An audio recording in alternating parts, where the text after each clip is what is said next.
How does my fans? J-Mac here. This past weekend, we had the conclusion of our Challenger Circuit qualifiers. We had 2 regions, 32 teams, and 12 spots up for grabs. Let's take a dive back and see which teams made it to Season 10 of the SCC in this week's episode of the Weekly Recap.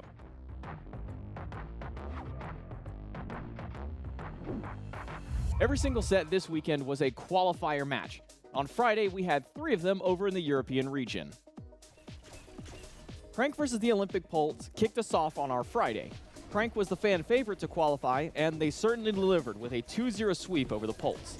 After that, Copium and the Janitors squared off, but unfortunately for the Janitors, they're the ones who got swept away as Copium qualifies with a 2-0 victory.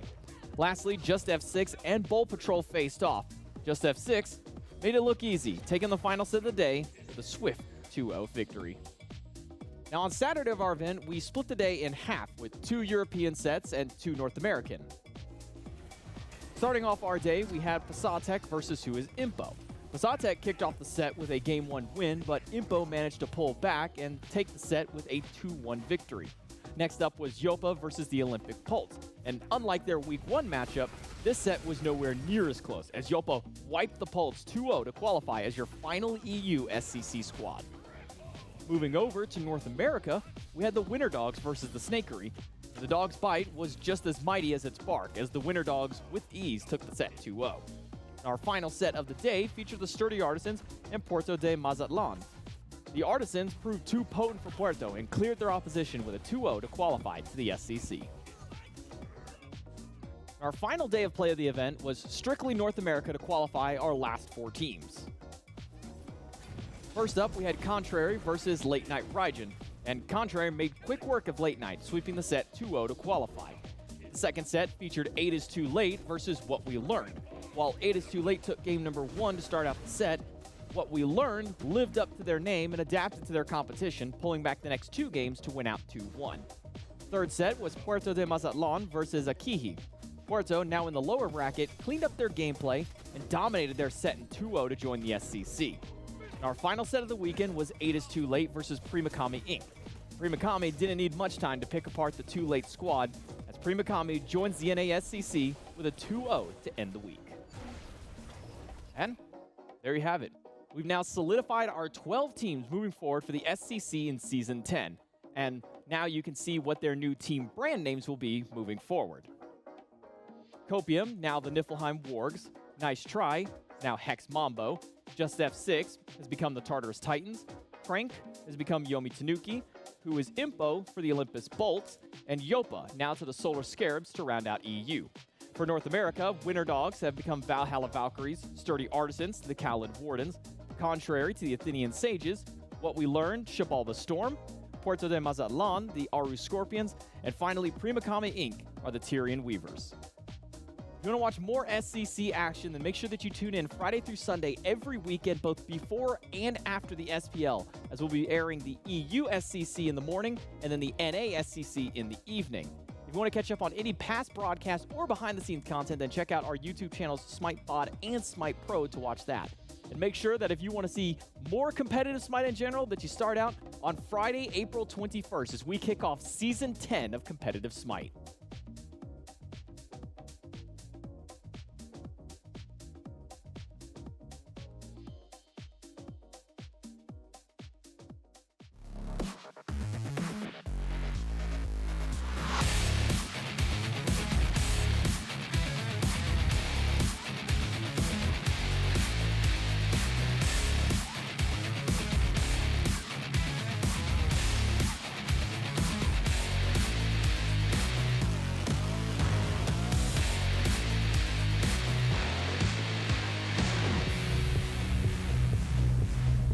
Well, hey there, guys, gals, and non-binary pals, and welcome to the SCC, as we are going to be jumping over into Europe. It's Gormizer, it's Trelly, and of course, it is all powered and thanks to our friends over at Advanced GG. I gotta show this, because we've talked for the last couple of weeks about how, one, you can go to advanced.gg and use code SMITE to get 10% off of any products, whether it's some of their fantastic drinks or some of their fantastic cups. I've got a new fantastic cup out there for you, and it was sitting right next to me. Now I'm going to go ahead and show it to you. It is a SMITE eShell Shaker Cup that you are going to be able to get right now. I mean, this thing is beautiful. Aggro was in the studio yesterday, and I think he was trying to steal one. I don't know whether or not he did. This is just one that, I mean, it looks fantastic. The art on it is amazing, and you can see, first off, nice and reflective. I also didn't realize this, but you also get a spill and leak-proof lid that's just on the tag that's on the cup still. It is absolutely fantastic looking.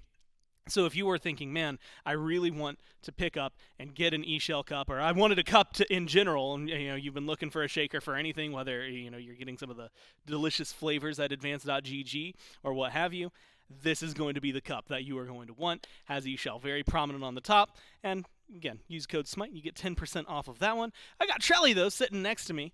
And Trelly, we're going to be jumping into the SCC. Now, for those of you who are tuning in, this time tomorrow and this time Sunday, and the same thing for like the next 5 weeks after that, we're going to be kicking off with an SBL set at 11 a.m. But every Friday here in the studio, we're going to be talking a little bit more about the SCC. We're going to jump into Europe specifically every single Friday. And then if you're wondering about the rest of the week, how that one will shake out, well, we can show it to you here so you can get a little bit of an idea of what the schedule will look like. So, as mentioned, right now, 11 a.m. SCC EU. That's going to be something that we're doing right here in the studio, followed by 2 SBL sets. Today it's going to be the Leviathans and the Ravens, the Kings and the Dragon. Damn, those are some good SBL sets that are happening today. And then after the broadcast here, after that Kings Dragons, after SBL, it will go to a community broadcast where you can watch some of the NASCC games. And then tomorrow morning, right before SBL kicks off at 11, there will be SCC EU. That's going to be the same thing that happens on Sunday around 9 a.m. That will lead into the 11 a.m. start for 3 back-to-back SBL sets 2 days in a row, and again, sandwich by some NASCC at the very end. This broadcast that we're doing here, obviously, is in studio. All the rest of the SCC will be done by our fantastic community team. Make sure that you keep tuning into them and watching them. They're all really, really fantastic, really talented as well. Plus, you get more competitive Smite, which is, I think, what we all want pretty much all the time. But as mentioned, as of right now, we're jumping into Europe here in the SCC. We're going to be watching 2 of these fantastic 6 teams. A couple of familiar names you'll probably see up there. The Solar Scarabs, the Olympus Bolts, and the Tartarus Titans, brands that were dropped down from the SPL as we have teams like the Ravens suddenly taking over. And so those have been picked up now by some of the SCC teams. And one of those teams, Trelly, we are going to be watching today. It's that Tartarus Titans lineup that you see right there. A lot of people you would recognize in years past as Jest F6. And then right above them, actually, very conveniently, Hex Mambo is who they will be lining up with. I think that there's a lot to try and dive into, maybe even more to dissect for this one. But realistically, this feels like it's going to be a very premier European matchup. You get a lot of familiar names in this one, and a lot of names I think that have really kind of pushed themselves to the limit over the last couple of years. And if we look at the Titans specifically, you've got a lot, again, Listimics, Maskill, Toddy, who have been around for a little bit. But also joining them now is going to be Dazer, who's just a sub, I believe, for this week, but still a very accomplished support that's going to be playing for the Titans. Combined with the other big names that we see on this, they've kind of formed a EU SCC powerhouse. Yeah, I would say so, and I think looking at how Hex Mambo performed previously, it was one of those things where I expected a lot more from them, maybe just having trouble adapting to the meta. So at this point, I think anyone's game, which is a good sign, because you said we want competitive Smite, we all do, so I'm excited to see how it goes. And they're going to be taking on Hex Mambo, which if you were watching last week, we didn't see their matches. They had to find a new mid laner, right? Angry Band. And they brought in Hawk, so somebody who is also very, very adept in the mid lane. We'll see how they do in picks and bans for game number 1. Hex Mambo will be the first pick team. And Trelly, we've been seeing, look, the tides are still shifting. And I think almost permanently right now. It feels like every single update we get, there's going to be something new. But the good news is that what they're playing on and what we're dealing with, at least this weekend, is going to be back in the realm of things we understand and things that have been very consistent. And so Europe, outside of the fact that Mercury, now Terra, now Thor have all been banned, it feels like we've definitely seen a little bit more of a shakeup compared to what we used to expect. Yeah, and I think a lot more leaning towards supports as of recently as well. Yeah. The Aphrodites, the Yamojas, the Terras, that sort of thing, and those are all going to be taken away as we say that. So that's sort of the healing meta that we are in. Guan Yu, Hercules, those things also come to mind. Herc's going to be taken away. Yeah. So this is sort of what we expected. The question is, do you first pick the healers? No. You're gonna first pick Tartarus, which honestly has been a menace in my ranked games. I was waiting to see when we'd actually get to see him competitively. And yeah, he can be pretty scary. So I want the quick heat check, because I played a lot of support. I played beside this dude, and I played against this dude, but I've not spent a lot of time as Marty. Outside of what he brings to the game, is he someone like we've been seeing the Ishtar Kurnanos show for 2-3 weeks now? Is he deserving of a spot above those two? Above them, not too sure. I think it depends on the player. You can do some really cool things with the stealth grass, especially if you place it like adjacent to a wall where it's just like a sliver. You can sort of walk around the walls. You can back in the stealth grass. There's a lot that can be done, especially at a competitive level. And it lasts for like 3 minutes, right? It is super annoying to lane against. So I think it's going to be player dependent. It's going to be matchup dependent for sure. But yeah, I think very deadly character in the duo lane for sure. Now that's going to be picked up by Spudio here for Hex Mambo. They grab the other side, the Ishtar that we've been talking about a lot. Ishtar's ults, period, over the last few weeks have made her worth everything else. And that's not even highlighting the fact that she's got a really good lane phase. Guan Yu alongside that, you had mentioned a lot of the healers, a lot of the changes to him, making him just very prominent. But you get Vamana, you get Hebo, you get some very good aggression. Of course, matching that aggression, if Fenrir gets locked in. Top threes, what are your vibe check for the two? I'm leaning towards Mambo just by nature of the Hebo, the Vamana, and the Marty. I think you're diversifying early to late game damage pretty well. You know, you've got that late game, hey, we can just 100-0 you with Crushing Wave, but Vamana can bridge that gap, and I think Marty is sneaky strong in the early as well if you can use that ultimate to sort of, you know, save yourself and just survive in lane until you get some extra damage online. On the other side, though, Titans have a lot of beads burn, which can be very strong in that team fight phase. You got Ragnarok you got to watch out for. You got the cavalry charge, and now pair that with a Horus, you got to make sure your relics are always up. Yeah, it feels like the Titans, I mean, they've gone for a draft that should be able to play pretty in their face, and I'm excited to see it. A lot of stuns, a lot of control that's coming out. Bans that they did focus on Titans, ban out the Khepri and the Maui to try and isolate some of that support. Other side, it was the Agni and the Merlin, which honestly feels like Hex Mambo taking a little bit of a dig at their own mid lane, right? Hawk loves some of those picks. And so they're going to isolate a few of those. Make Zany feel a little less comfortable, though, for the Titans. And they lock in a Nox. Now, with the Kurnanos being hovered as well, Trelly, they're giving us not only a pretty squishy composition, but one that, you know, Marty mid, Kern mid, Hebo mid, one of those others jungle. Like, what? Where do these go? I'm thinking just because it's Johnny, it's probably Hebo jungle. So with that, okay, there's Marty, a good lockdown. Marty makes more sense in the mid lane for me. Just has a little bit better clear. So if you're going full red items, ability damage, Martikras mid, that makes sense. So Hawk will probably take that one. But honestly, you're right. They could flex a couple different ways. They could switch these picks around, and it would still work just fine. Feels like Vamana and Hebo make and Nox. It's really just those two that like are the most confusing. Right.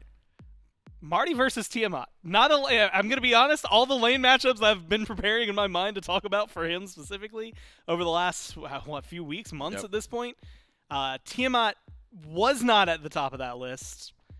I have no idea how that one's going to shake out. Honestly, I have no idea whether or not that's even going to be the matchup. We can just find out by going into game number 1. It's Mifflin and J-Mac to take us through it. Thank you very much, Gormizer. It's true. Me, Mifflin, J-Mac here, going to be breaking it down on the analyst, and we've got Doug on Spectator as we jump into our first official SPL weekend, but not without the SEC. Getting a bit of representation here in the studio.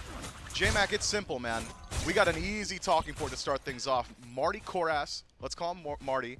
Keep it simple, because I'm not saying the whole thing every time. What's this guy do? Were you expecting to see him in mid? Is this the standard for Marty? As far as Marty is concerned, there's 2 different build paths that he can go down. We see a lot more, or at least I've been seeing a lot more of the ability style of Marty, where you think things like a Muzen Cobb, Neat, those styles of build. You run Bluestone, get that early, because he's got a lot of damage in his kit and a very easy combo. You know, the Chernobog 2-1-2 combo. You throw out his big AoE, you detonate it. He's got the same thing, but it hurts a lot more. Yeah, and it has plenty of pressure, it seems like, immediately from Hawk out of mid. Is this a god pick that we're expecting to fall off a bit into the late game? Is Marty an all-rounder, just every portion of the game has decent pressure? What's the power curve of this pick?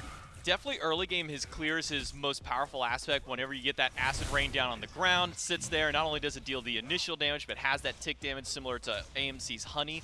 So you definitely don't want to stand inside of that. Also has anti-heal built into the kit as well. And then with that ultimate, probably the most potent part of his kit, up to 40% prot shred at the tail end if you can stack up enough shots to it. So because of that, if you can land him onto a tank, if you can get some kind of CC out there, it makes it so easy to find late game kills. Mass kill over the wall, no good with a stun. Dazer has a bit more luck, does connect, but only to create space for Toddy. Clears the wave in that back line.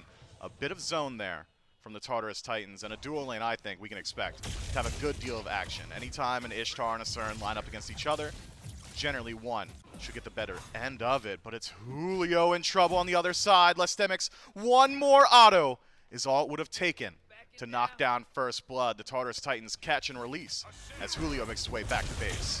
The only saving grace that Julio had there was that Lestemix was just naturally slowed down by the auto attack penalty from moving. Only reason that he lives there, but fortunate for him, he will be able to keep living through. Seeing the sigil on both solo laners as well. We've been seeing a little bit of back and forth between getting Axe, getting sigil, Bluestone for some. We might be seeing a little bit more sigil popping through. Bluestone doesn't seem to be as favorable anymore. Plus just the benefits that you get late game by going things like sigil the old guard for that mitigation. Or even if you want to go for the opposite sigil, just get a little bit of extra boom in your shots. Yeah, the mitigation build seems to be in and out of the meta for these solo laners, but with how low the TTK seems to be in 10-3, 10-4, feels like mitigation might find a little bit more value, especially on picks like Nox out of support. Generally, these mages need to find that stat line a bit more often if they want to act as a frontliner for their teams. Where do you imagine we see action first, J-Mac? I mean, the standard, I've always said, these junglers, that's where I like to keep my attention. Mass kill on the Fenrir, of course, high early game potential, but I don't think the story of late game only Hebo is any longer true. It feels like Hebo can just get things rolling pretty quickly as well. Gotta imagine for Johnny, it's probably once he gets that first item online, once Doomorb is active, gives him that huge power spike that he's looking for in the early, probably going over towards one of these side lanes is his best option to find some early pressure, some early kills. Very difficult to really lock down mass kill because he's just such a great target up against you. Fenrir often seen as one of the old counters to Hubwall. He can't really break that brutalize, so it's always an easy one for him. And for mass kill, he's pretty much just waiting for a set of beads or a pick out like this, but quick ult from Julio means that he'll be just fine. Yeah, Maskill upset that Julio had made it out alive previously. Tries to give Lestemix a bit of pay there.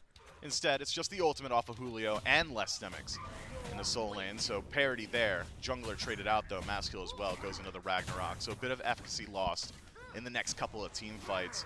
I like this though. The pace from Maskill is something we've become very accustomed to seeing from him. Loves to be that guy starting the action on the map for his teams in the past. Be it just F6 or now the Tartarus Titans. So, Maskill's certainly one I'll be keeping my eyes on personally.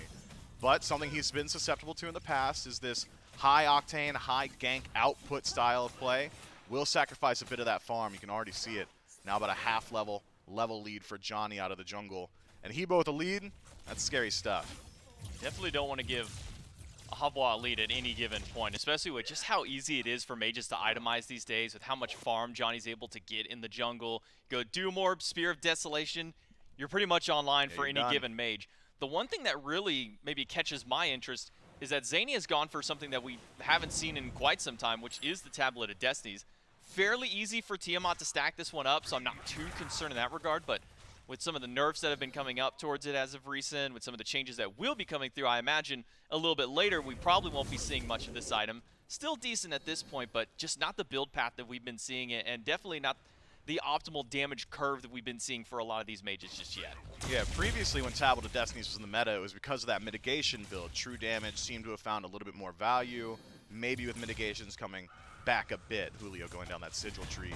Tablet of Destinies under the eye of these mid laners, but I agree. Not something we've seen a whole lot of. Hasn't exactly seen much change in 10-4 either. So just something that Zany himself seems to care for. Trade out in the duo lane. Keeps the Tartarus Titans on the tower line of Hex Mambo. They've been stuck here for the last 6 minutes. Maybe an opportunity for Johnny to make his rotations over towards the duo, but so much farm on right. Do you really want to dedicate your time? Do you want to facilitate Hawk on this Marty? With all the neutral farm, you'd think the Tartarus Titans will just start pulling ahead now. But with Kha'Zix splitting his farm a little bit better, has been able to keep a slight lead over Dazer on the other side.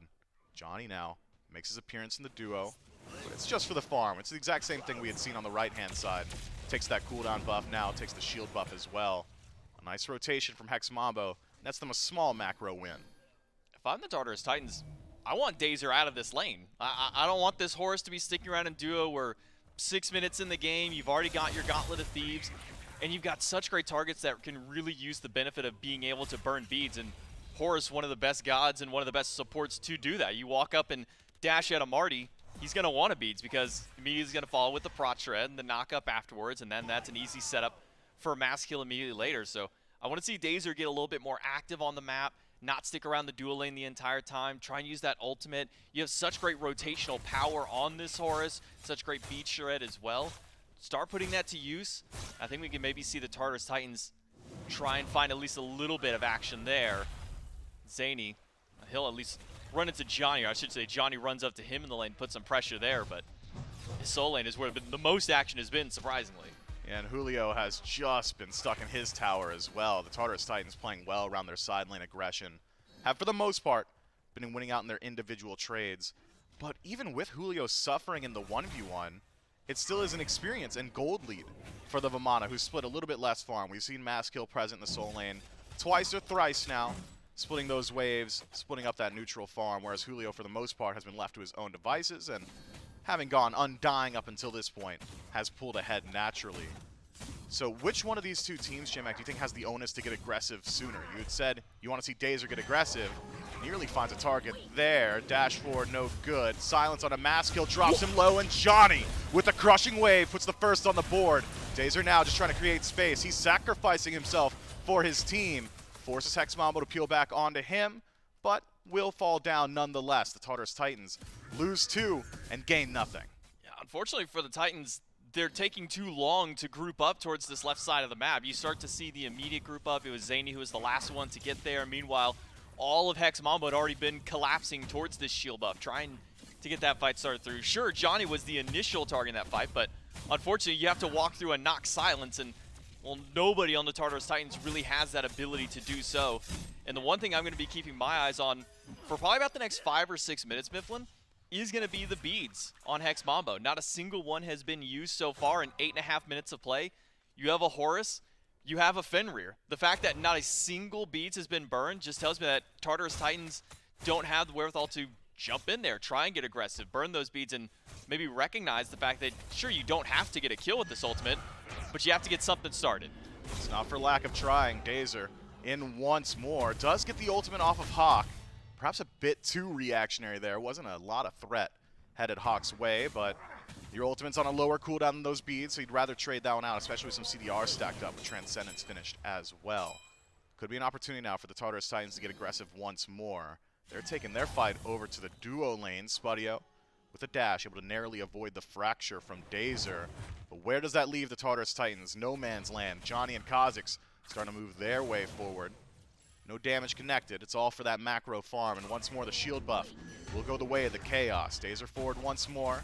But you gotta think Nox is just healthy and safe here. Actually trying to turn around the fight. Toddy dropped down to 20%. Good damage. Dash forward. Wild Hunt connects. Over aggression costs him his life. Dazer now into the jungle. Tries to break some ankles by dashing to the Bastion, but only dashes into the waiting arms of Johnny. Now it's mass kill. Can't conveyor belt your way in now, bud. 1v3, I don't love your odds. So sticks around, he just wants the farm. Another significant win over to Hex Mambo. And this is just all off the back that the Tartarus Titans have an aggressive early comp that they're not utilizing. When you have Horus, Fenrir, and Ishtar, I mean, those are 3 gods you should either be W King the dual lane, W King the mid lane if you're at least the jungle support combo, but they're just not doing that because of it.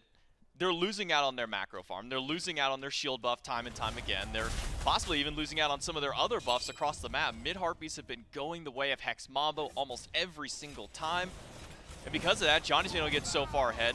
It's not even so much that there's so much farm ahead for Hex Mambo on that left side fight. That's just playing with an immense amount of confidence. An ult in from the Horus, delivers mass kill to the back line. There's the OG combo, Brutalize to chase out the ultimate. Mass kill with the last of his mana, goes into the Ragnarok, falls down regardless. Now Lestemics caught alone without the ultimate, knocked down by Kha'Zix.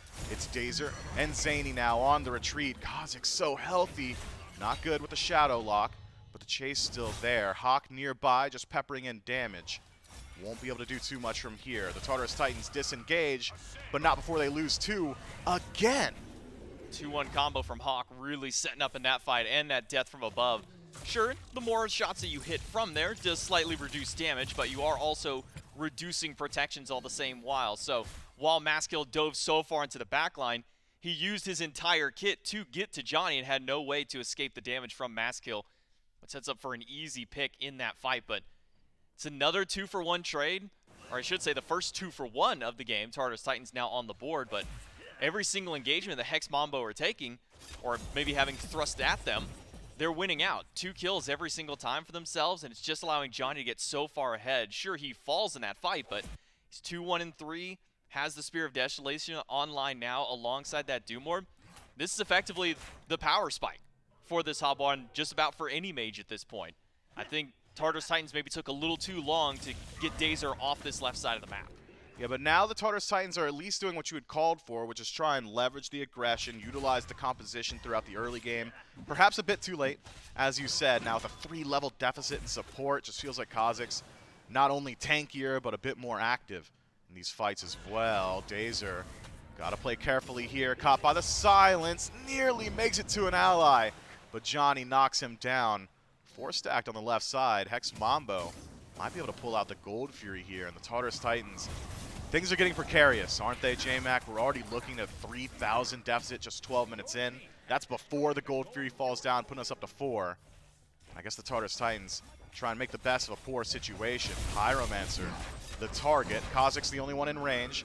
Silence is good, and a bit more dangerous than I would have liked personally. The Tartarus Titans are able to take the Pyro for themselves, but can they make it out alive? Well, that's beads off Maskill with Julio nearby. I think the right decision to use it. But it's a war on 2 fronts. Johnny now in mid will simply path through the enemy tower. And if that's not a vote of confidence and a vote of confidence in your ability at this portion of the game, I don't know what is. Feels like everywhere is a safe spot for Hex Mambo and nowhere for the Tartarus Titans. If I called it earlier, I want to see pressure on beads. And right there, the fact that Johnny was in enemy red buff, walked through a tower, next to a Horus, next to a Tiamat, no mana to his name, still has his beads. Hawk, Kha'Zix still have their beads. The only one who's used his so far is Spudio, who had to use it in a 1v1 versus Toddy. And when your Ishtar is the only one pulling beads off of anybody at this stage of the game and it's in the Hunter 1v1, maybe it's at least a testament to the state of the game for the Tartarus Titans. Falling behind, as you mentioned, the gold lead starting to spiral a bit out of control, and the fact that experience as well, now 5,000 up, 2-3 levels across the board in multiple roles. Jungle, 2-level deficit, 2 levels between the supports as well. And even Hawk on this Marti Cross is starting to get a little bit dangerous. 2 full items in, working on his 3rd. With a lot of this yellow number damage that's going to be coming up from this Marti Cross. Makes the splash damage in team fights, especially with that acid spray, the acid rain right there. It's just so devastating to navigate around. Coupled with that, you already have the anti-heal built in the kit if you can land that 2-1 Stinger combo. Somebody's got to deal with Hawk. The fact that he has gone essentially untouched, and the only time he's used his ultimate defensively was maybe a bit of an overreaction to the aggression that was around him. He's got to be dealt with before it gets bad. Well, who's the target then? Who's going to deal with Hawk? Who's got the good matchup into Marty? Feels like Maskill's been relegated to just farming as he's 2 levels down now on Johnny. So it might slow him down out of the jungle. We talk about Dazer as maybe the root of aggression as well, but that 2-level deficit too is now starting to get a bit concerning. What are the silver linings for the Tartarus Titan? Where's the comeback mechanic? Where are they grouping? Who are they playing around to get back in this game?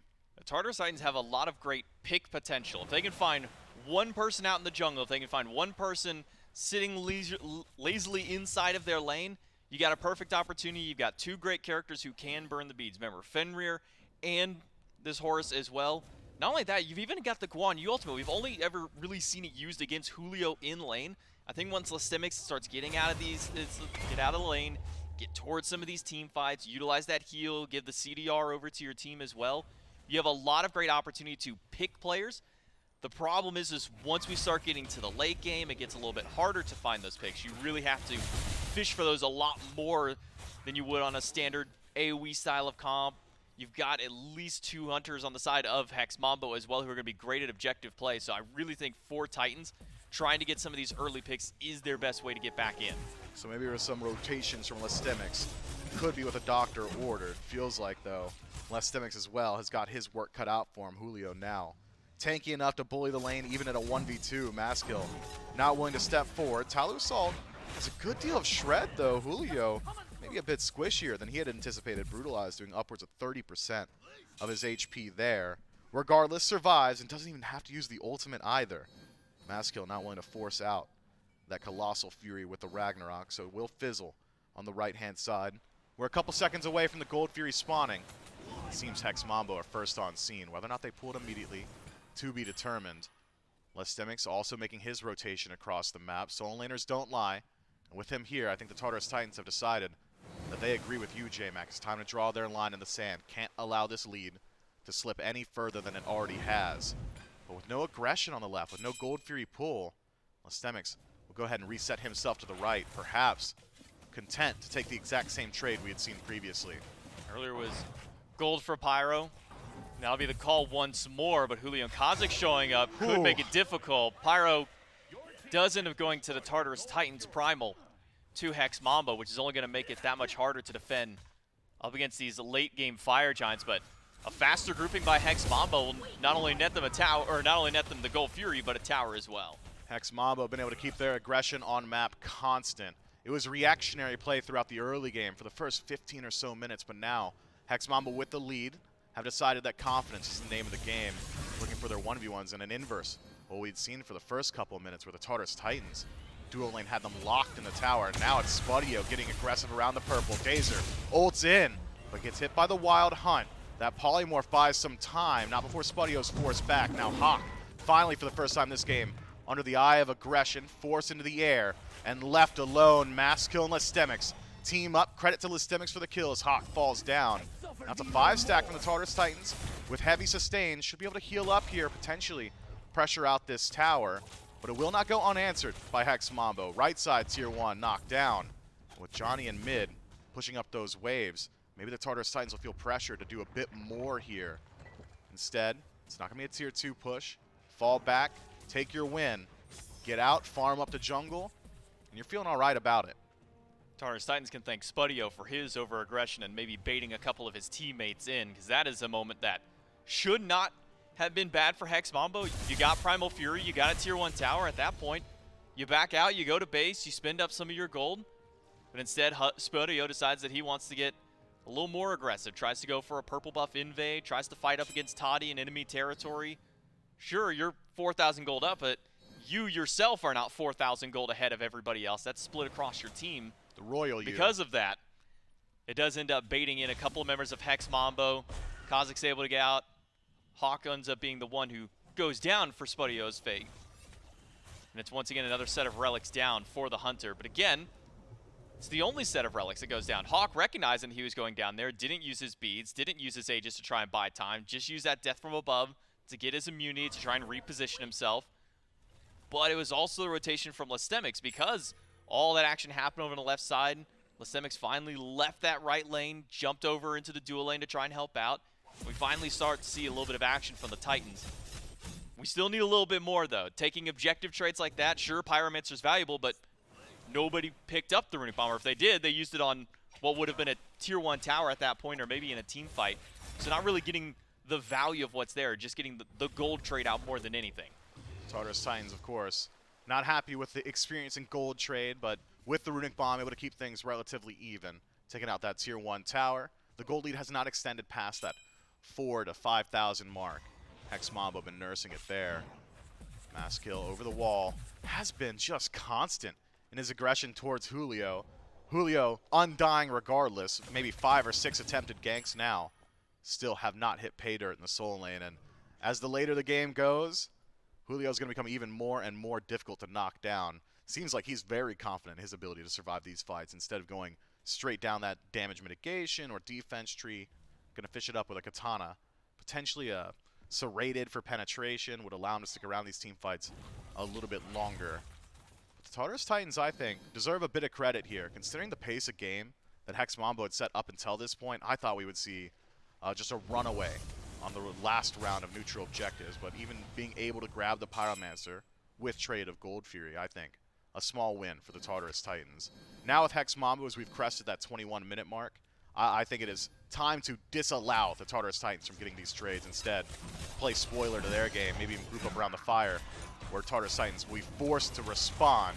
This time it's Pyromancer, Johnny, the first to take damage, but Mass Kill with the over chase goes straight into the enemy backline and is knocked down. Meanwhile, Julio keeps the fight separated. It's Lastimics paying for that separation, knocked down by Spudio.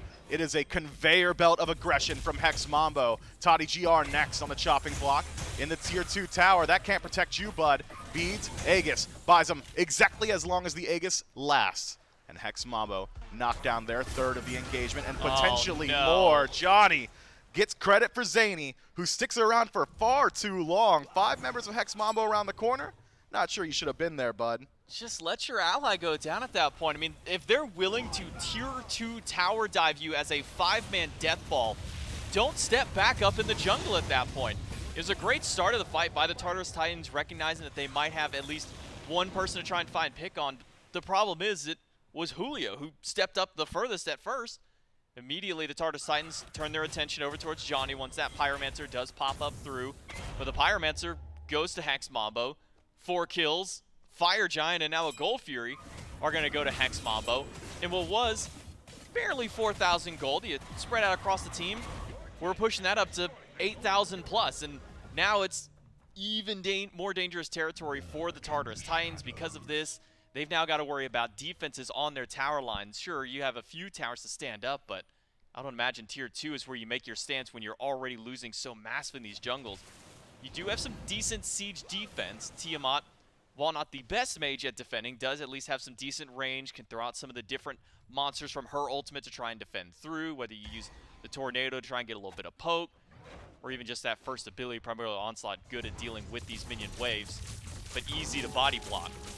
It's still a difficult siege defense for the Tartarus Titans. They've got some, at least to try and fight back. They've got good anti-siege as well. I mean, you dive into the back line, immediately you can get stopped by a Horus, Prot shredded once he does hit you with that fracture. Lastimics can dive to the back line of Hex Mambo.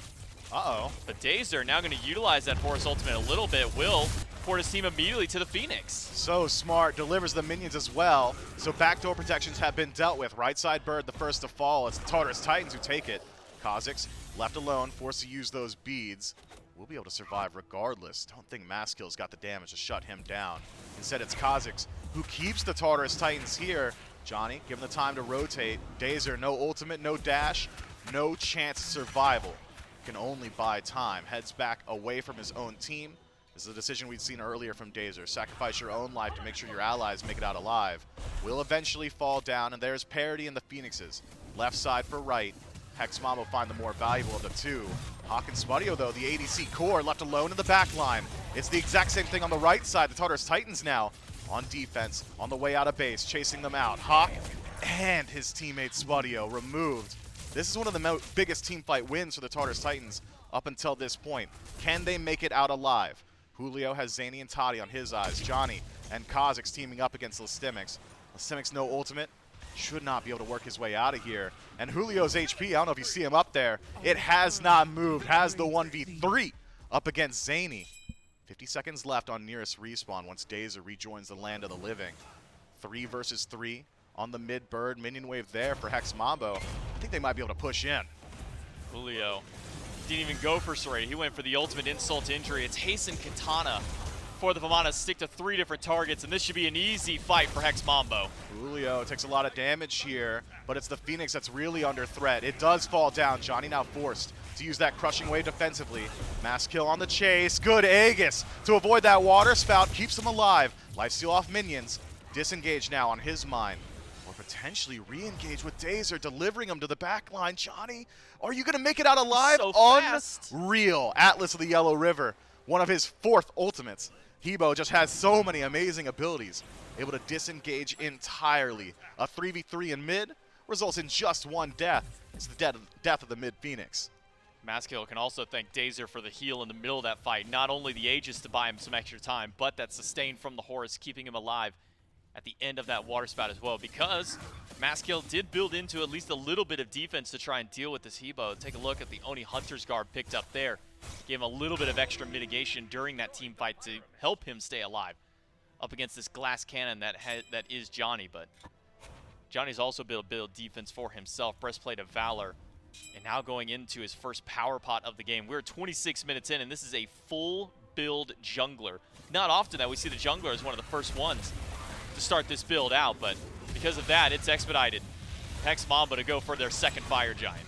And with no defense nearby from the Tartarus Titans, should be an easy pickup. The Titans set up their 4-stack on left. The trap is sprung. Perhaps Julio walks into it. But Julio has been under the eye of 4 people the entire game. I'm not certain that a 5-man stack could knock down this Vamana, not so long as he's got that ultimate available and he's playing fast around it.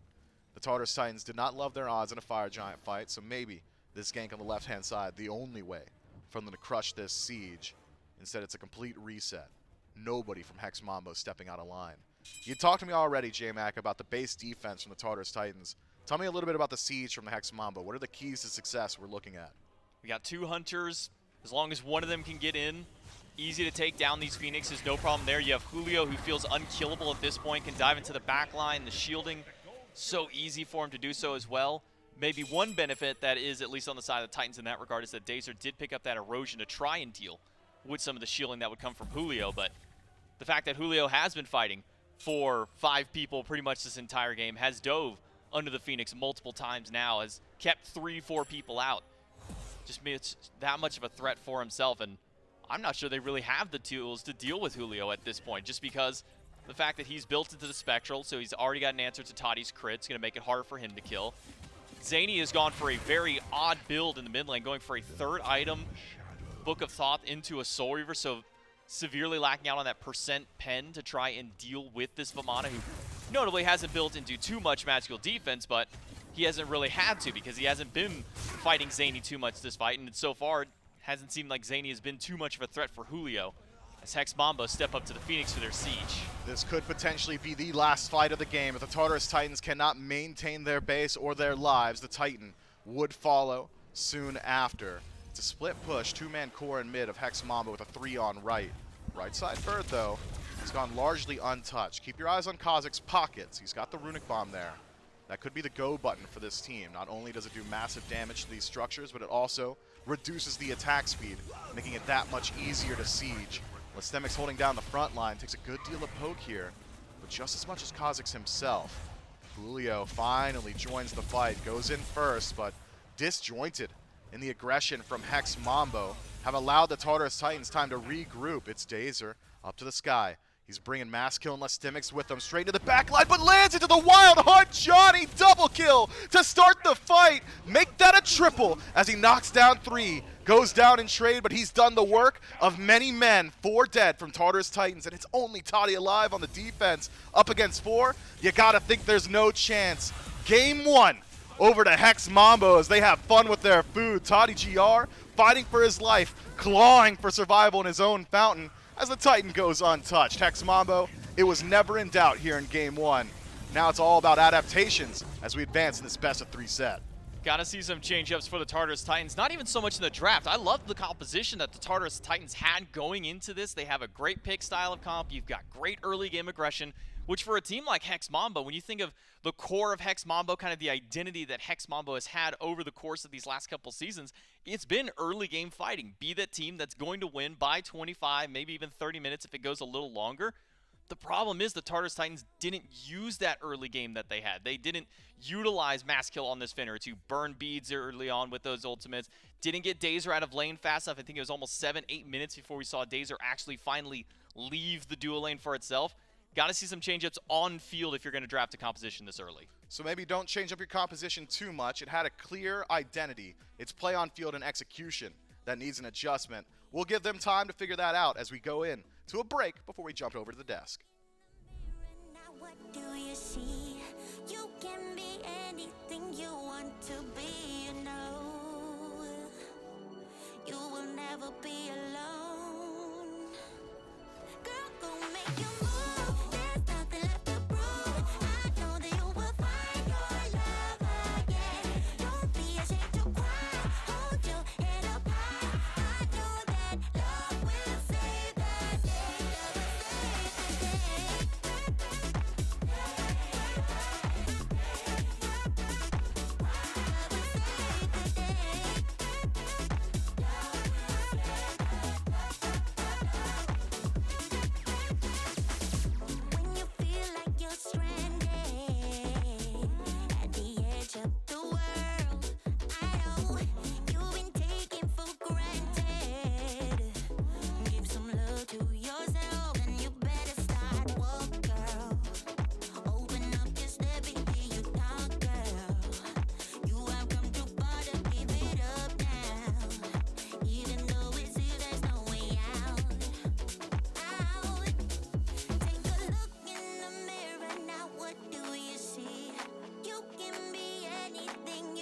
That's right, G.I. Joe in SMITE.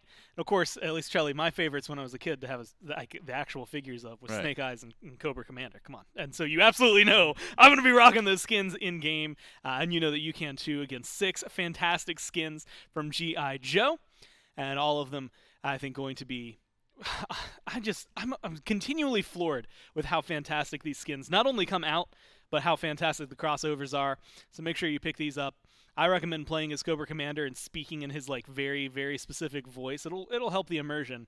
But of course, you can get those skins in SMITE, and now you know.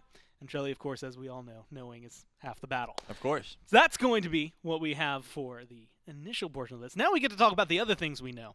And that is that Hex Mambo's real good at SMITE still, as it turns out. If you were wondering if any of those players had fallen off, the answer is no. And even having to replace their mid laner from qualifications now coming into this, it did not cause them to miss a beat, Shelly. I mean, No. It is very, very smooth sailing for them throughout this game. Yeah, I believe Miff said there at the end something along the lines of Hex Mambo takes the victory and it was never in question. Yeah. And I think that was a pretty good summarization of the game. Just lane domination through and throughout. There was some decent, oh, you guys are at Gold Fairy, maybe we'll go for Pyromancer pulls from the Tartarus Titans, but they really weren't able to scrap in a 5v5. I think Johnny on the Hebo was disgusting, as you would imagine. Usually when he goes to this pick, he's got a pretty explosive performance. That was no different. Julio on the Vamana was unkillable. This is a pick that usually you want to build 1 or 2 attack speed items and then full defense, but he had the Berserker Shield, the Hasten Ring. He was just stomping around, just being a menace in the backline, and I was a big fan of the Marty in mid. You know, I think the full red items, Heartseeker, Martikaros, can do some big damage if you're initiating a fight with that ultimate, and that's what we saw a few times there from Hawk. So good things all around.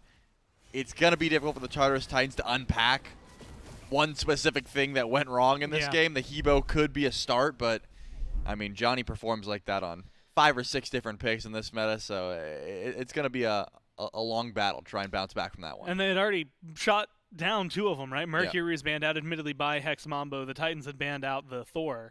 And it's like, that was his 3rd pick in that case, and it still did those numbers. Johnny has constantly been a thorn in pretty much any team he plays against side.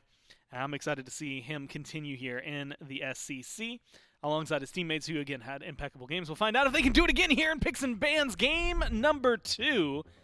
Tartarus Titans will now be your first pick team.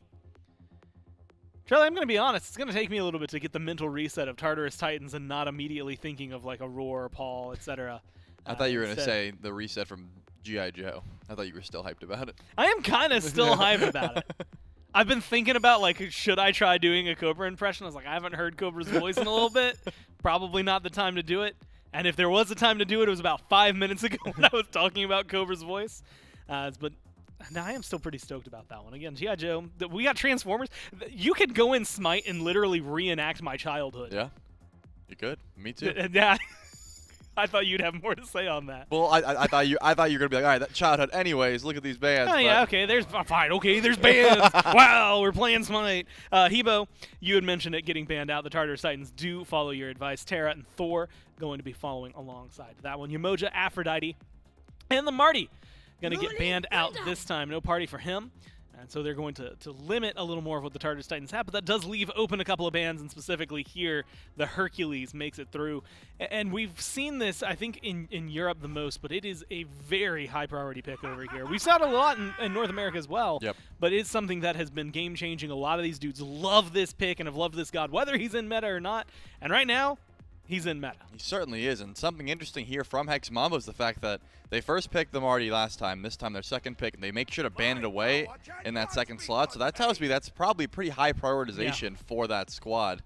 On the other side, the Hercules, a lane matchup that I always love. Pretty much anyone that you're going to be facing up against, you have that early bully potential if you can hit those pulls, pull some beads, look to camp. But that Mercury did get through. Do you want to give that over to Johnny? No. The Titans are going to make sure to grab that pick as well. A pretty explosive top 3. I don't think you can get too active unless you're fighting around the Hercules.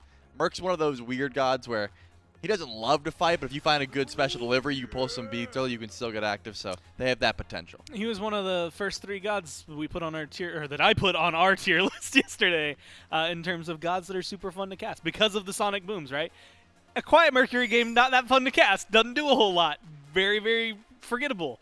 Good Mercury games, though, fantastic. And so maybe Mifflin will get to have some of that fun here with the sonic booms potential, at least up towards the top. Hamana gets locked in again there for Hex Mambo as we get into the second ban phase. Horus alongside the Kepri, banned by Hex Mambo. The other side of Wheelish and the Baka. So at this point, you've got the Hebo, you got the Thor. You take away the Wheelish, the Bakasura, and the Mercury. That's 5 picks deep that you've now gone where that Johnny's going to have to look for something else, and it is going to be saved for last pick. They pick up Hawk, grabbing the Agni. Last time around, Agni, Merlin were banned away, so it's nice to see that one getting picked up. Certainly is. I want to see what Johnny goes to here. Loki is definitely in his wheelhouse. I almost forgot about Loki. Yeah, it's one of those picks that he does like to go to. It's not. I haven't seen it too much played in this current meta. But you can just go. I mean, when Bluestone junglers were a thing, Loki was pretty high up on that tier list, but since then, not so much. The Ao Kwang, though, is going to be the option. Sticking with the mage jungles, if you don't have a hunter mid, I was wondering if it would be that prioritized, but looks like Johnny still wants to go for that Ao Kwang. Yeah, Charlie, there's something that I think, because of Hex Mambo over the last couple of years and what we've seen out of Johnny, now seeing him on the Ao Kwang. I think the most appropriate backdrop that we have I love this is the fact that it's just a graveyard. That is actually live footage of every kill Hex Mambo has ever gotten. And unfortunately for a lot of teams, that goes up even more. Last game we saw a lot of that dominance from Hex Mambo. Ao Kwang takes a little while to get online. Maybe we'll see them hit that same stride. Maybe it'll be the opening the Titans need. We'll find out here in game number 2 as we go down to Miff and J-Mac to take us through. Thank you very much, Gormizer. It's Mifflin, J-Mac, and Doug bringing you game 2 of this exciting set between the Tartarus Titans and Hex Mambo. J-Mac, the Doug brings up, or the Desk rather, excuse me, brings up some concerns with the early game potential of the Tartarus Titans here in game 2. Mass kill now in the Mercury might take a little bit longer to line up. But on the other side, there's an Alquan, which I would argue equally takes a bit longer to line up as well. Do you want to see that fast early game pace again from the Tartarus Titans, or is this one where they can lean back a little bit more? This is one that's a bit 50-50 for the Titans because you have Athena who's great at that early game setup, able to hit that taunt, bring 1, maybe 2 people in to try and get those early kills. You don't have the best follow-up early, but maybe a kill on the Dazer isn't the best way to start. Maybe fortunate that he has those beads, otherwise this may have been a first blood going for Hex Mambo, but when you have an Athena, you always got to wonder what's your follow-up for Athena. You have the big burst ultimate, you have a lot of big damage follow-up abilities. You've got some decent with Merlin, early game not so great. Hachiman at least has some decent extra CC to follow up. You want to dash in with the, Jutsu, get some extra CC out there.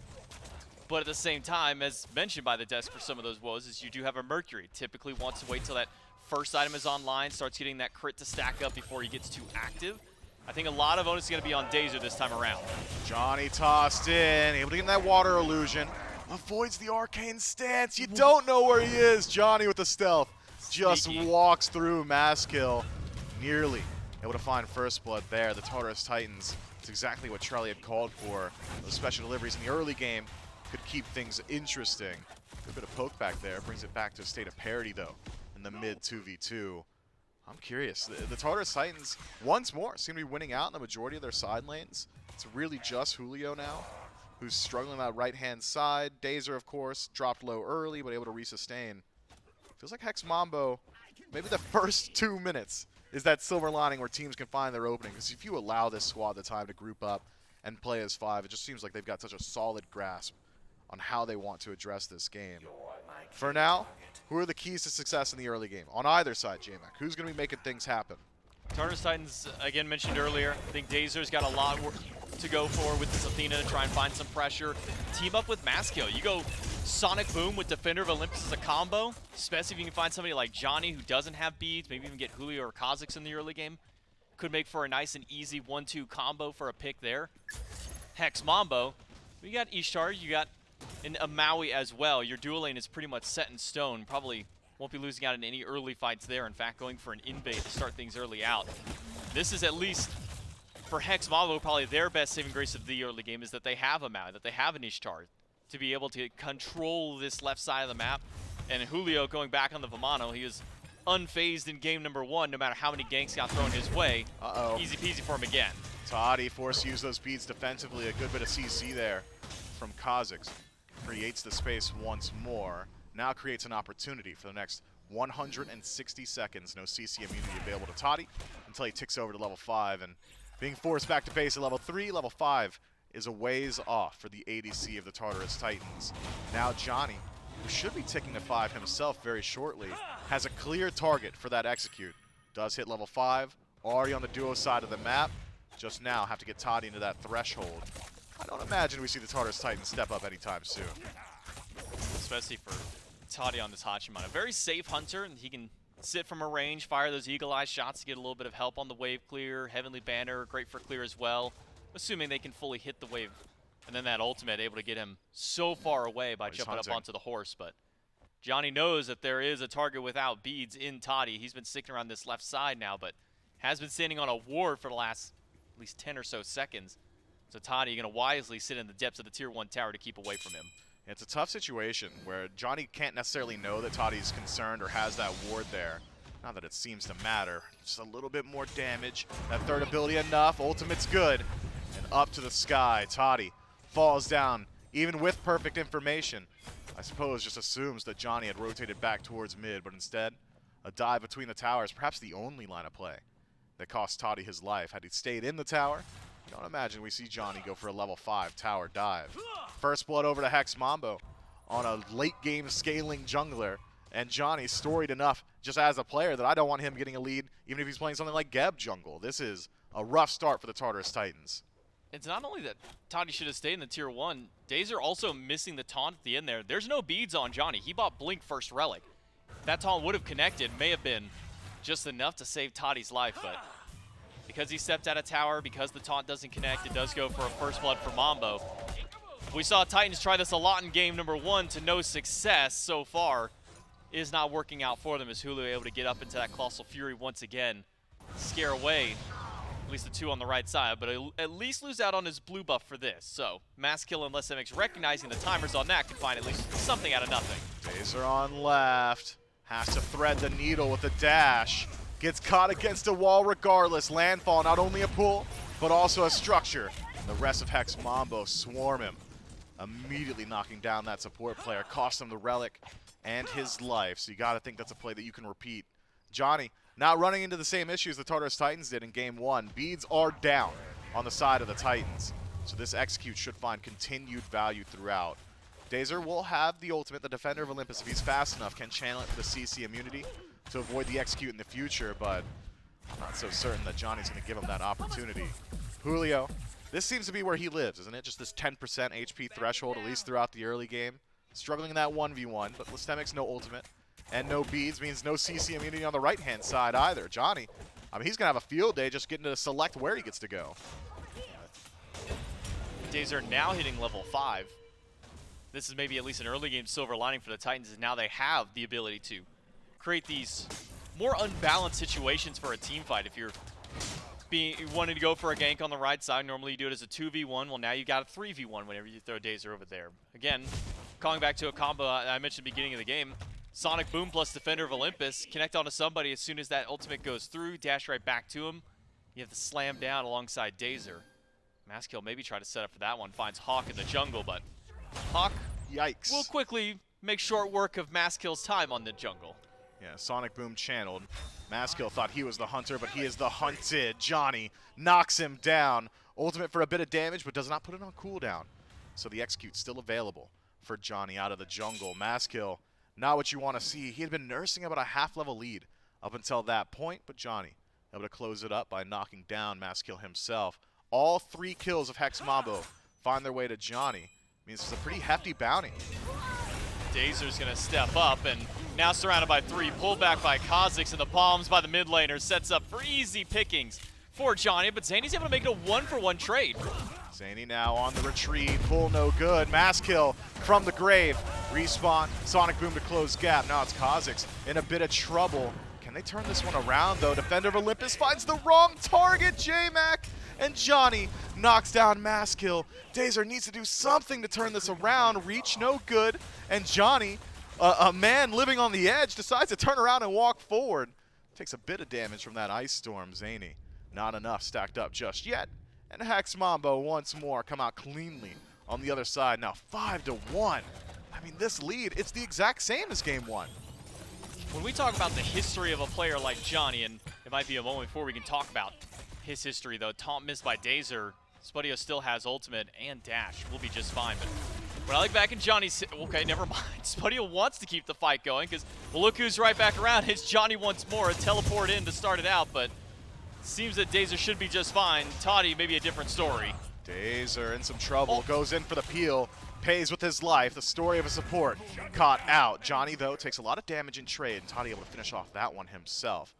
Hawk and Kha'Zix hovering nearby in the jungle, not close enough to continue the battle. So a trade that is heavily in favor of the Tartarus Titans. You put Dazer down to 0-3, but your bounty, your 5-0 Alquang, knocked down. That's a massive gold infusion to Toddy. Spudio beats. Not going to do much to help him there. Quick rotation from Zany over to the dual lane to give Toddy a bit of pressure relief. And that's something that we didn't see out of Titans was rotations from Zany. He's stuck in the lane for the majority of the first 15 or so minutes of the game. Now seeing this Merlin get a little bit more active on typically a god that we don't think of as an early game style of character. Typically you want a couple of items online for Merlin before his damage starts to really ramp up. But now going out and helping out Toddy, who not only able to get the bounty on Johnny, but also getting a bit of assist, keeping Spudio away, will definitely help his lane out. Hawk takes a whole lot of damage. Zany does every single bit of it on his own. Gets pulled into the tower by Kha'Zix there. but maintains his beads. Dropped down to 20%, but knows the thresholds, and the Merlin will take his kill absolutely for free. Hawk just not respecting the CC there from Dazer. Just walks past the Athena, eats the fully channeled taunt, has beads the entire time. Disrespect from the Hex Mambo mid laner will cost them. Hex Mambo play with their food so much that they've lost the entirety of their lead and potentially more now with Mass Kill getting involved. Double pull from Kha'Zix creates space, and Johnny fully on the disengage. Should survive this one. Taunt onto Kha'Zix puts him in a kill threshold, but nobody there to knock him over the edge. The Tartarus Titans have found their fight here. Johnny is really banking on the assistance from the rest of his team. Lestemix finds a double push to get the fight going, but he used the boulder on the wave, so he's got nothing to get away from the execute of Johnny, who again is really thriving off the support from his team. Kha'Zix finding a double landfall, and that's the only reason that Johnny lives, because again, Johnny didn't coat beads early. He went blink. That was a perfect CC chain to try and lock down this Ao Kuang. But Johnny's got such good teammates around him to keep him alive in this one, and maybe turn the fight onto one as Spudio finds an ult. Mass Kill hovering nearby, takes a whole lot of damage just trying to get into auto range. Down to about 30%, Toddy as well. Also dropped low. Dazer Dash is aggressive, perhaps does not catch the memo what's happened in his back line. Zany left alone, dies alone. Toddy forced to ult defensively. Off the back of Dazer getting aggressive. Maybe a bit more of a facilitator in some of these engagements that are going so heavily in favor of Hex Mambo. And a singular pick on the left with the amount of damage output Mambo have already got.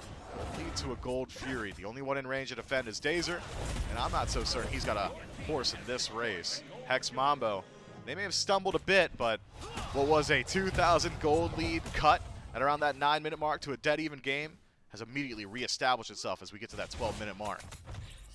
Major miscommunication at that last little team fight. You saw a two-man wraparound for the Tartarus Titans. Dazer and Zany both wrapping around to try and find Hawk. Hawk immediately dashes out of the fight. Zany says, okay, cool, I'm done with the Agni. We're going to go fight elsewhere. Dazer says, no, we want to fight the Agni. Dashes past and ends up leaving his mid laner by himself. And subsequently now Toddy does have his beads to get away from execute. Sonic Boom juked out, though. Johnny may just be out. That's the combo you had called for, but difficult to execute on. Johnny, though, left in no man's land, surrounded by 3. Seems to have the damage, and he does. Mass Kill to the Water Illusion, and Ao Kuang finds his 7th. Execute's still available. Dazer only form a CC immunity, so that beads now lost. It's a dash into tower and taken up to the air.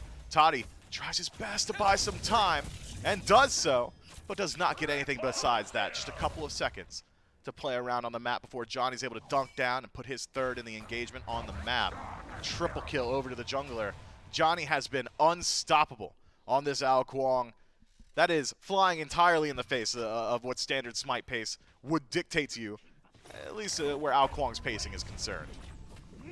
Mifflin, I'll give you a little dive, not just on Johnny's history, but my history in casting as well. When I first started jumping outside of the collegiate scene, jumped into the SCC, and at that time I think it was the SML was what it was referred to as.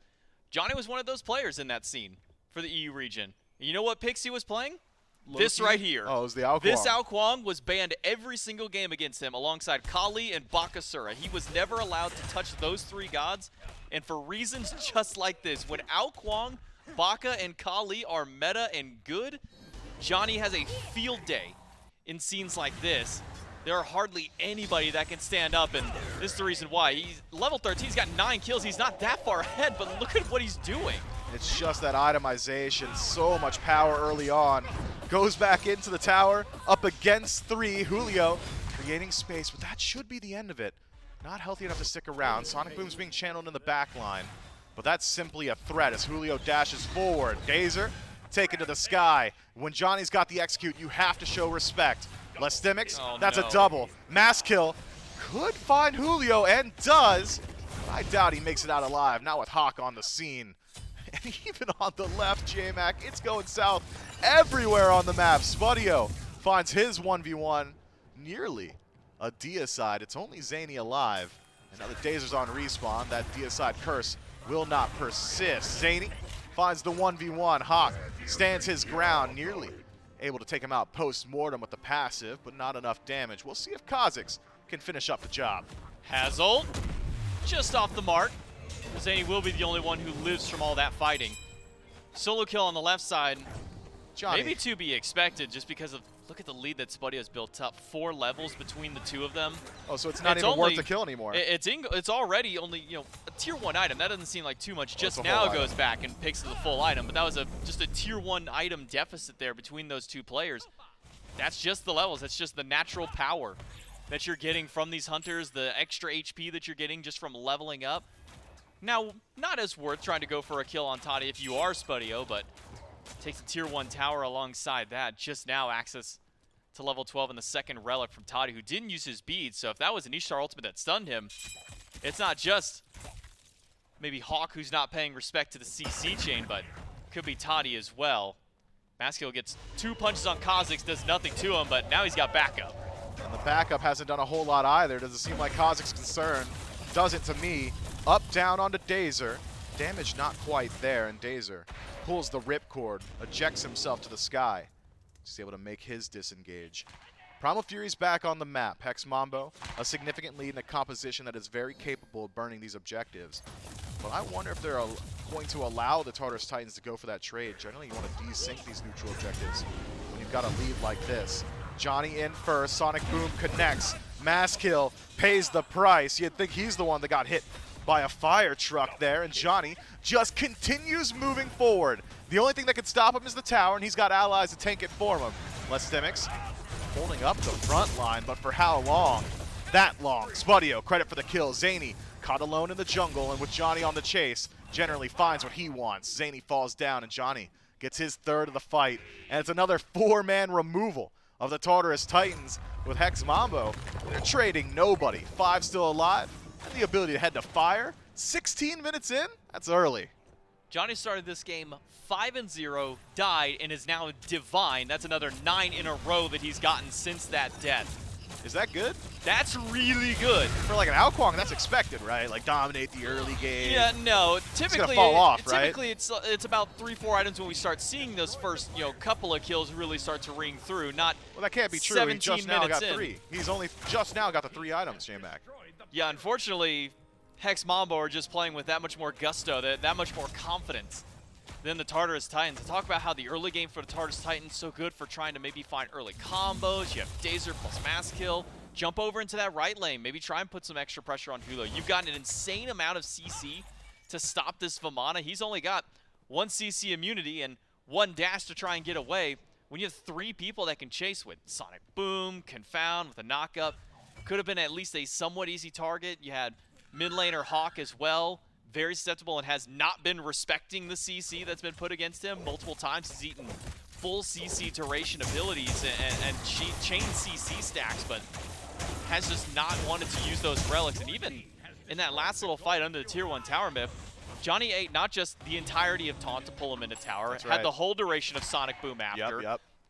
And then he still walks around at 3/4 HP and just waits for his team to show back up. Hex Mambo are unconcerned with the Titans. Johnny will channel the beads this time, just in time to avoid the Sonic Boom. So Maskill, a massive team fight tool lost. That said, getting beads off Johnny, I think, no small task considering already level 19. So an opportunity now for the Tartarus Titans to crush him on this siege attempt. And speaking of, we talked about what maybe they could have changed, the Tartarus Titans that is. What do they need to do now? Where do you put your defense up? Who do they stop? Who on Hex Mambo needs to be addressed? Besides Johnny, make it hard for you. Yeah, Johnny definitely needs to be, but that's difficult to do. Maybe easier now without those beads. At this point through, you've got to handle Spudio. He has been unchecked in so many of these fights. Taunt lands on a Kha'Zix, but Spudio's got ult in the backline to stun too. Kha'Zix dragged all the way back, but Johnny makes use of it. It almost seems like that's a decision by Kha'Zix to create space, the way Johnny was able to get his way into the back line. Lestemix now caught in no man's land once more and taken to the sky. Couldn't even channel any form of CC immunity there. Beads available, unused. Can Julio find a bit more here? Another kill could just end the game. Johnny, water illusion onto 2. Dazer dropped low, and an auto attack from Hawk is all it takes to finish off this one. Still 5 strong on Hex Mambo. 2 alive from the Tartarus Titans and Maskill. Just 8 seconds from the respawn. Should be able to keep the Titan alive. Mid Phoenix, though, another story. Left side Phoenix already taken, and Hex Mambo have broken the base sub 20 minutes. Yeah, there's the problem whenever you need to deal with Johnny. You also need to deal with Spudio. You got to pay attention to Kha'Zix in the entire fight. Oh, and by the way, Hawk from max range is just rain firing. Hold on. It's hard to find anybody, but maybe you can find one here. Maskill starts off with a great fight, but he doesn't have a way out buff. because he can't get the Sonic Boom through. Tries to use the buff to stay alive, but they get the one. They get Hawk. That's great, but Hawk's been one of the only ones dying. 3 and 4 on the Agni. And is still just so far up ahead because of the rest of his team. Johnny hitting that level 20 power spike as well. Rod of Tahuti in hand. Everybody was already getting low. Johnny was just that close from finding kills. That much easier for him to do so. Tartarus Titans, their best defense was on the Phoenix. They've got Zany, they've got Merlin, one of the best mages to try and defend the Phoenixes. Problem is that Hex Mambo doesn't care about waiting for time to get a minion wave in. Oh, no. They're doing just this. W key at the enemy, find a pick, get a kill. Johnny, he's got the damage, but Let's Systemic similarly has got the sustain, so is able to survive this time around and gets a good look at how much damage Johnny really does do. Someone's got to create the space. Someone's going to stop Johnny from jumping to the back line, but having seen now the tankiest target on the Tartarus Titans essentially shredded by this Alquang, just takes a bit of confidence away from the Titans' ability to defend this next rotation of Fire Giant Siege. Only one lane Hex Mambo could go down, and it's the right. A tier 2 tower stands between them and the final exposed bird of the Tartarus Titans. And if Kha'Zix can catch up to Toddy here, stopping this Hunter from backing even further simplifies the engagement. Maskill and Toddy need to make their way back very quickly. Hex Mambo already knocking on the door, 3-man strong on the right-hand side. Johnny acting as solo agent in mid, and Kha'Zix lackadaisically rotating through the jungle should join his team very shortly. You bring up Merlin as a good point of defense. I tend to agree. But is it a defense outside of the Phoenix range that the Tartarus Titans are looking for? Aggressive positioning from the Order side, not something I was expecting to see up until this point. Hex Mambo tend to act fast, and they do so once more. Dazer caught out, dropped low, pulled back, and stunned. I mean, he wasn't allowed to press any buttons. My man was getting juggled, tossed like a salad.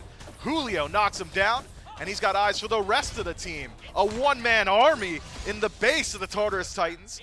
Walks himself out, takes no damage for his trouble. Kha'Zix, can you repeat that? Pulled in, leaps backward. The Titans burning, and the Titans not willing to defend. 50% on the primary objective. Kha'Zix low, Maskill hovering nearby. Takes one bit of damage from the Alquang and is mercifully spared. The Water Illusions damage makes his way back to base.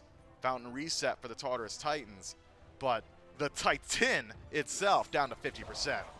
Hard defense for the Titans, and trying to start one outside of Phoenix might be the worst decision you can make, considering you lost the left fight under the Phoenix when Hex Mambo was already diving it. Trying to step outside, and even for Dazer, trying to step forward out of the base is not the best call. He was 4 seconds away from beats when that fight started. He's got him back up now for this next fight, but left bird is already gone, and Hex Mambo can march forward once more. They could, but Hex Mambo, even with this hyper-aggressive play style, a kill a minute, this is a team that knows when to hold back a bit, when it's time to play around these objectives, and when they actually have opportunities to end the game.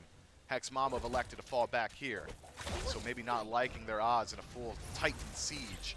Mid-Phoenix will be spawning shortly. Gotta think that would fall quickly. Hex Mambo take their time. About 30 seconds left on this Fire Giant power play, so they'll line their coffers further with an additional Gold Fury as they head back to base.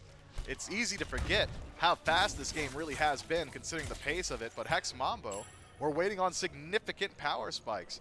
Potion of Power, 6 slotted now for Johnny, who's 16, 1 and 5, 21 of the 24 affected kills. Hawk as well, still approaching that 6-item slot, able to upgrade his Pendulum to the full rank. Feels like fights that were already going so heavily in favor of Hex Mambo will only further go in their favor now.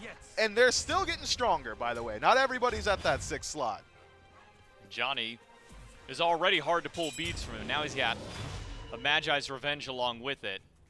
Now he's got a guaranteed CC immunity he doesn't have to press a button for this time, plus his actual CC immunity to deal with the opposition.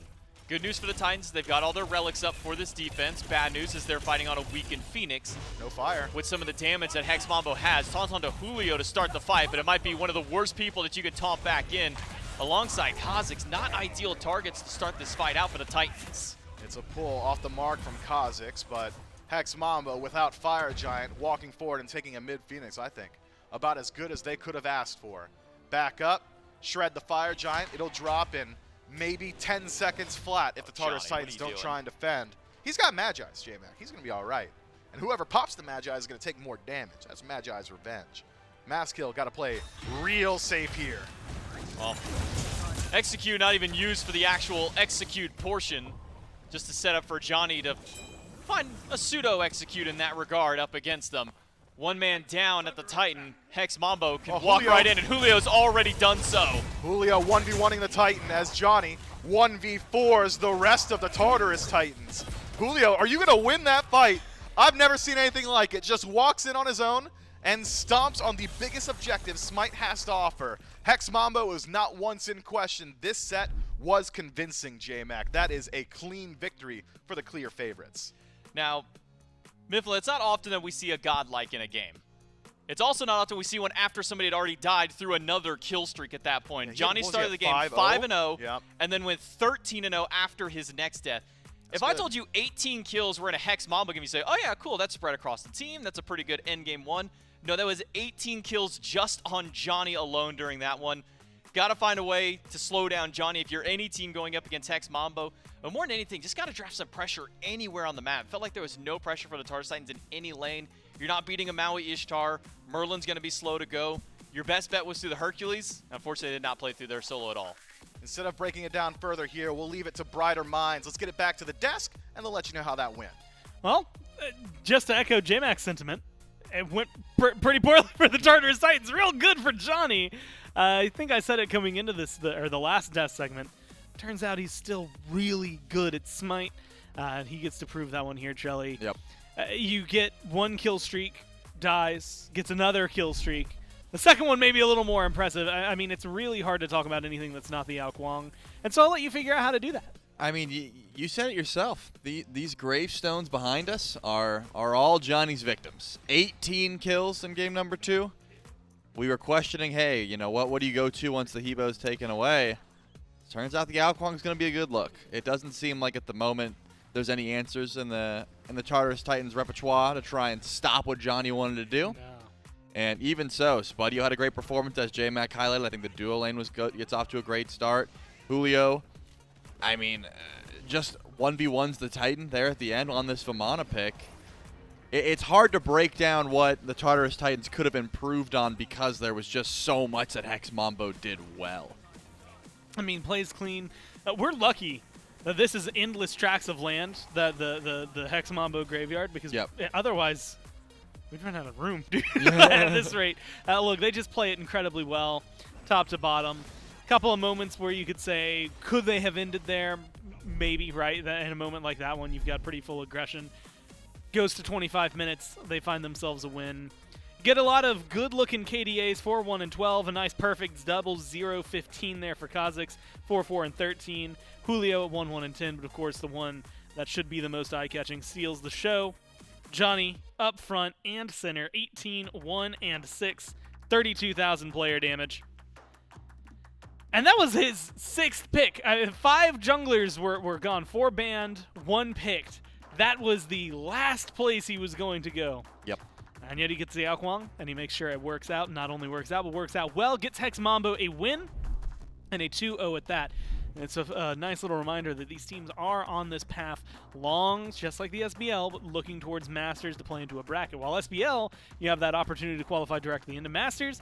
Here, you have the opportunity to just get to Masters. That's kind of the goal, and this is a really good way, if you're Hex Mambo, to start. This is a team name, kind of franchise name at this point that has really come synonymous from the SCC, clawing their way into things like the Masters events and then causing some trouble for some SPL teams. And so we'll see whether or not they can keep that up as the weeks go on. We can take a peek, see at the schedule, though, so you know what's going to be coming up soon. 1 p.m., it is the Ravens taking on the Leviathans. Saw Berra already in the break room. He looks ready. Getting ready, yeah, exactly, for this set. And it's going to be a fun one, right? Adapting gets to come back in, how well they're going to do, the Ravens meshing together, bringing in Scream, having Hurry, Haddock's back with Vin and Barra. A lot of fun things, I think, going on in this very first set. Then later today, Kings and Dragons. And then, of course, right after the SPL, you can stay tuned for more competitive SCC, this time in North America, brought to you by the community. And the SCC broadcast sandwiching every day of SPL, no matter what. And Trelly, as weeks go on, that's where things are going to be important. If you've been watching, you probably know, at least in the SPL, all about the divisions, the Order, the Chaos Division, how they're going to be interacting with each other. And a lot of stuff that I'm pretty sure that I'll be sitting here going over in about 40-ish minutes, 39, 38 minutes or so. SPL is going to be starting at 1 p.m. Eastern. Again, that's about a little under 40 minutes from now. So while you have the opportunity, go hang out. Honestly, if you're in the Eastern time zone, I recommend go make some lunch. You've got a little bit to go, and we'll see you soon when we get back for the SPL.